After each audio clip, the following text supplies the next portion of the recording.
I've been tinkering around with AP Ezreal mid. It's tough to beat. Yeah, as long as you don't feed and as long as you actually get some solid kills and a solid gold lead over your mid opposition, then yeah, there's nothing wrong with it. But for me personally, I've just been auto-filling because I just can't be bothered like giving rank my full 100% because there's no point because I'm always gonna lose somehow, some way. I would never feed plan. That is a bold statement, mate. But anyway, we are back onto the drafts. We see Lee Sin get locked in as the final pick in the first half of the drafts for Almighty Capybara Elite. So that's their jungler pick. We got possibly a mid Akali. And obviously Ziggs APC. And on the side of ENDO, we've got the Gragas support, Volibear jungle, and then we got Orianna that could possibly be APC or mid.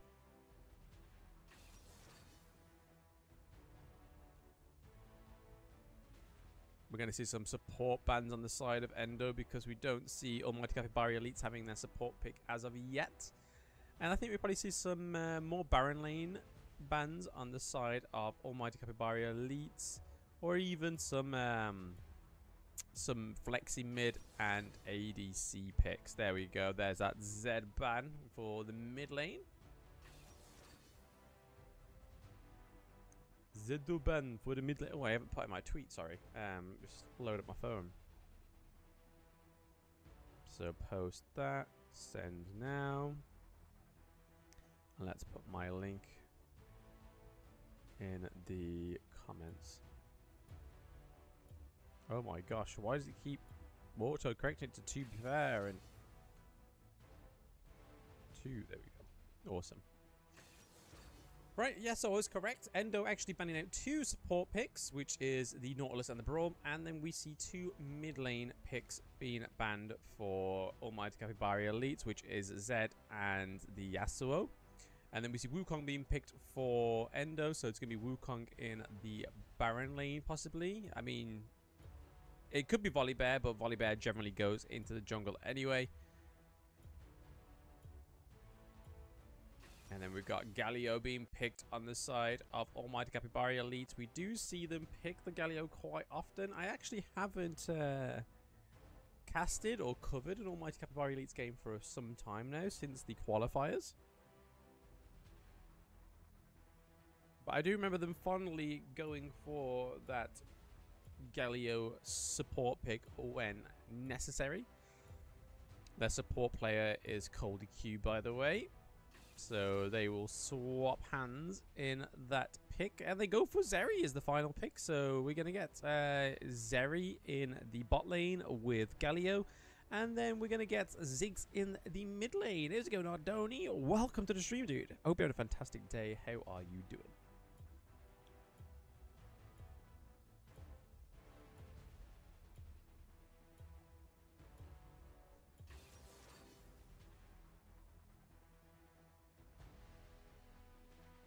Oh, okay. So Aurelia as the last pick for ENDO.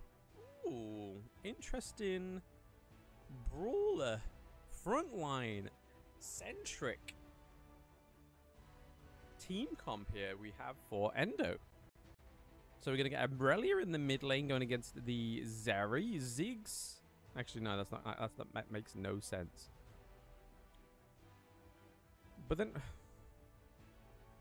Exactly, yeah. I'm not even going to try and do mental gymnastics around that Akali there. I was like, Cold Q on Akali, surely not. It is Galio for Cold Q there. So yeah, we're having the Akali in the top lane going against the Wukong, Lee Sin going against the Volibear in the jungle, Zeri against the Aurelia in mid, which is an interesting one, and Orianna is actually going to be the APC pick for ENDO with Gragas. So quite a bit of AP down there in that bot lane. But yeah, what are you guys thinking of this team comp? ENDO's team comp looking kind of scary. It is looking kind of scary, but let me just double check where ENDO are on the actual standards.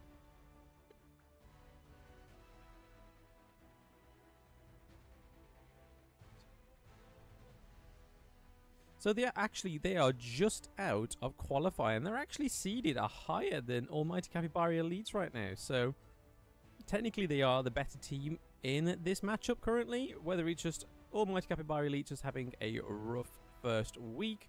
But Endo, yeah, actually currently seeding higher than Almighty. Oh, nice. How's it going, Gugu? I'm gonna call you Gugu because I'm not gonna call you Tengu. Unless you want me to call you Tengu.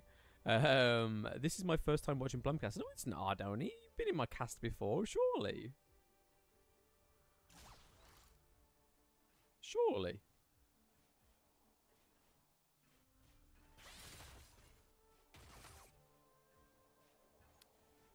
Right, so let's have a quick cheeky look what's going on here. I'm just going to turn my Wi-Fi off all my phones just so it's not lagging the stream. But we've actually got the Baron laner going down to against the ADC here, and then vice versa. We're seeing the support actually rotating up to the Baron lane. So we've got the full duo on the side of Endo going up into the Baron lane, and we just seen Q rotate up to the Baron lane to support the Italia. I'm just going to zoom out before I forget to give us some more of a picture.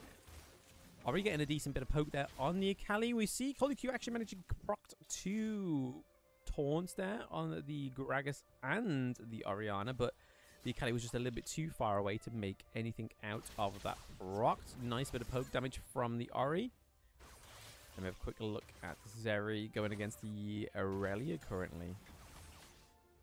So it's pretty much an even matchup here. Lee Sin looking for a way in onto the Aurelia, it seems, but Gragas has noticed. And it does actually, they don't have any ward there, but they are definitely going around. Glacial Augment procting onto the Gragas, onto the Zeri, managing to take out the Zeri. So that is first blood for Endo there. I think that was a case of being in the right place in the right time, but with no vision there for Gragas. Well played to Endo. We see Volibear rotating up to the Baron lane, helping out the Ori. Akali is pretty low. She's got to be careful, but she manages to proc that first ability. Oh, okay. A combo of the third and first ability onto the Ori, wiping out their APC. So well played. Almighty Capybara Elites already bouncing back. They've got to be careful of this Wukong. They is currently on a 2v1 interaction in the bot lane. Can the Wukong last either the Lee Sin or... Oh, actually, Lee Sin could drop here. No! That was very lucky, because we saw that the Wukong actually procced the Ignite there, but didn't do quite enough. It was a little bit too early to be activated onto the Lee Sin to get the kill there, so... That's actually putting Almighty Capybara Elites 2-1, so it's putting them in a better position than they were prior. I'm from Indonesia. I got the tournament info from my community. Oh, fair play. Big up Indonesia, spreading the Rift legends. We'd love to see it. Oh, nice little gut counter there. Nice little gut stun from Gragas onto the Akali.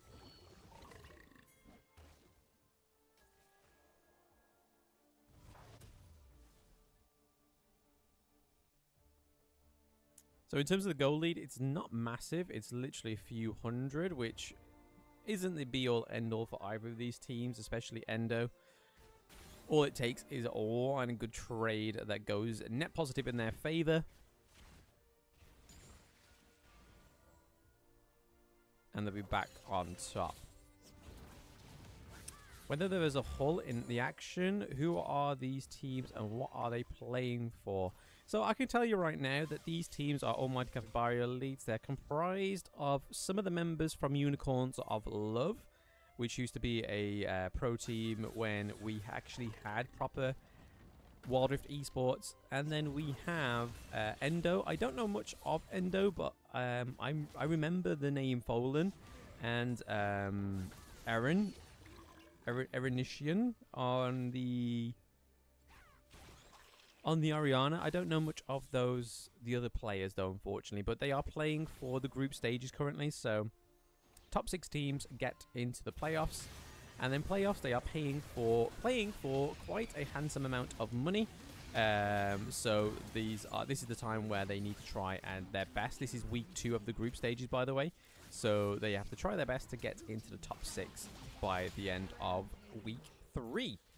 But a lot of interaction going on there. We currently saw a 2-0 trade for Almighty Capybara Elites taking place in the Dragon Lane. We saw Zeri and the Galio fall short there, but then they also managed to wipe out the Gragas, the Orianna, and it looks like they wiped out Wukong again.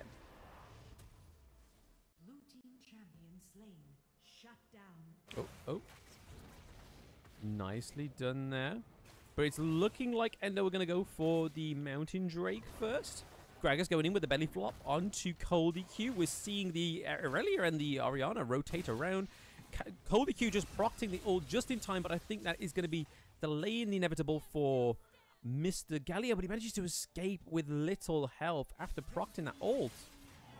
We do see that ENDO managed to secure the Mountain Dragon, but we do see that Almighty Capybara Elites also managed to get the Rift Herald, so it's not quite that 100% split for first jungle objectives here for either teams. It is a 50-50 split for both teams, and currently still the gold lead is going towards Almighty Capybara Elites so far.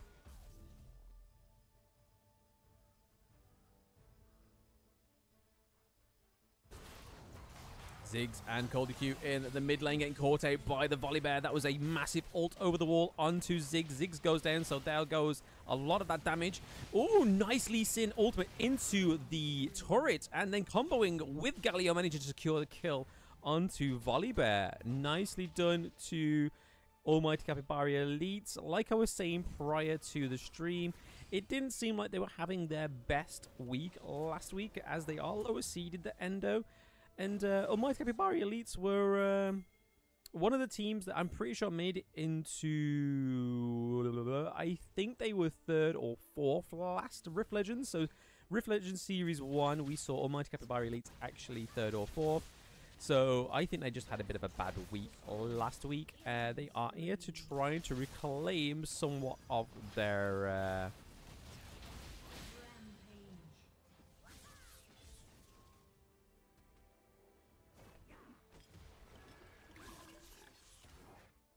their former glory. I had a better word, but I completely forgot it. Sorry, guys. I would have whiffed that Galio knockup. Oh, totally. Totally. No doubt about it. No doubt about it. Oh, S-Style here, currently taking on 3v1. We see the Aurelia coming around with a Gragas. Ziggs is here as well, pushing them back with that bomb satchel. Nicely done. We see Wukong going in with a Cyclone. Is he going to survive long enough under this turret? No, we see Ziggs get the kill with the... Actually, it wasn't even his ult. It was just a... either standard ability or it was his satchel charge onto the Wukong. So nicely done there by Almighty Capybara Elites. That's still keeping them ahead ever so slightly. We're seeing quite a lot of Divine Sunder being built on the side of ENDO. So a lot of anti-heal, a lot of anti-tank items, especially for the Galio. Orianna going for Luden's Echo first for that splash damage also. Oh, 1v1 with Aurelia and Akali. Close. Ah, if only Akali took Ignite over Shield there. I think she would have been able to take out the Aurelia. Aurelia did proc the Ignite onto the Akali, but Akali didn't take that much damage in order for her to get the best use of the Ignite. We're seeing Orianna and the Gragas rotate around as well with the Volibear. Akali going a bit too deep. She managed to take out Orianna though. Fair play. Double taunt there from Galio. Nice kickback from Lee Sin, keeping them off of the Akali. They've got to be careful. Akali could go down by either this Gragas or the volley. But Almighty Capybara Elites playing very well there. That little movement between Lee Sin and Galio being a complete lifeline for Akali there was a great play by Almighty Capybara Elites there. We also saw another takedown in the mid lane. It was Zeri taking down the Wukong. I'm a little bit slow on the action, guys. Forgive me. I'm just getting into the roll of it. Just getting that momentum. I blame the heat because it's currently muggy here. And I need a drink.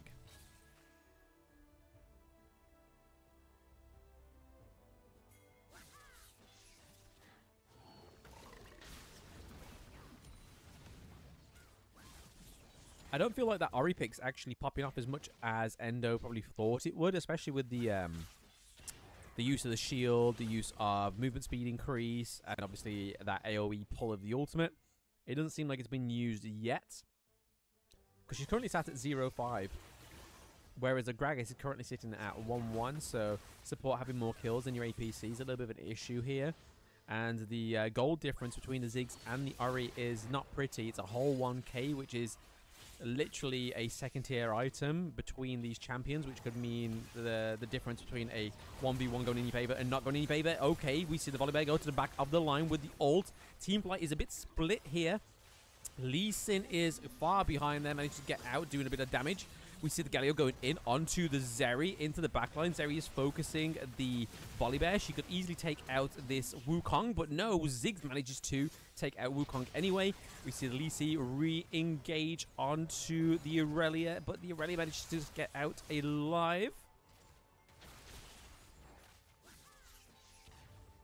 I appreciate the cast. It's keeping me company at work. No worries. I hope you enjoy.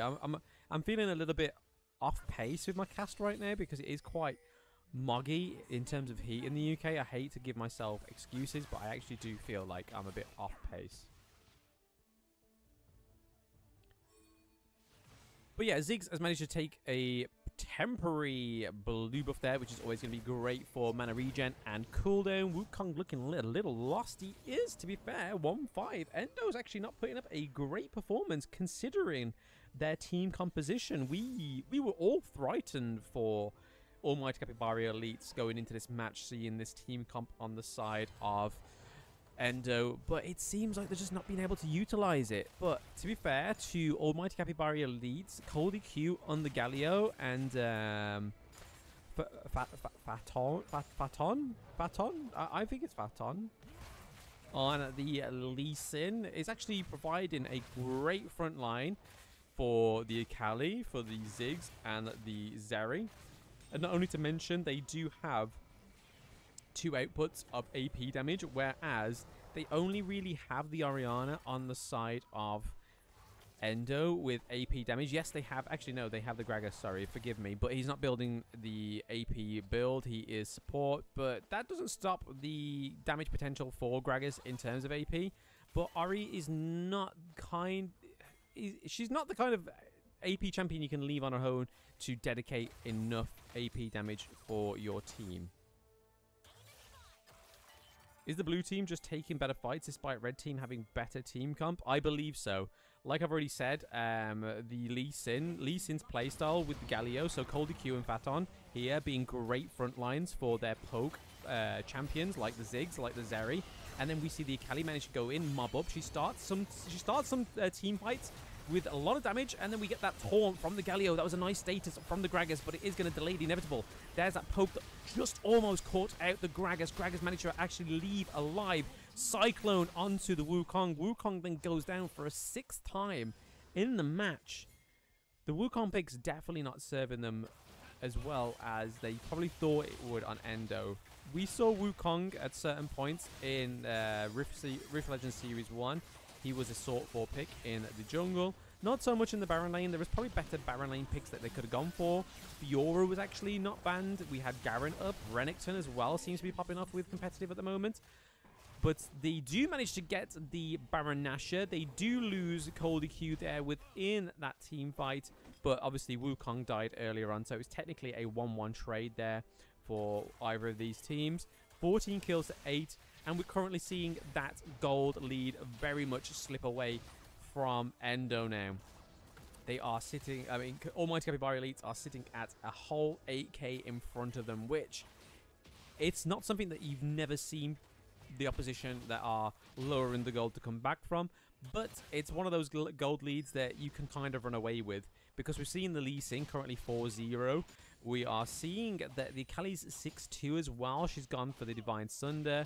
For the tanky champions on the enemy team, like the Gragas, like the Volibear. We're currently seeing a 3v1 onto the Akali. I don't think Zeri's going to get there in time. Akali actually doing pretty well, so S-Style, even though he procted the status, he still went down. Obviously, it's a 3v1 on an Akali. There's only so much escapability that you do have and how viable you are. But we are seeing that reconnect into game, which means that the first match is over. I can't actually change my I can't change my viewer because this reconnecting to game. Sorry, guys.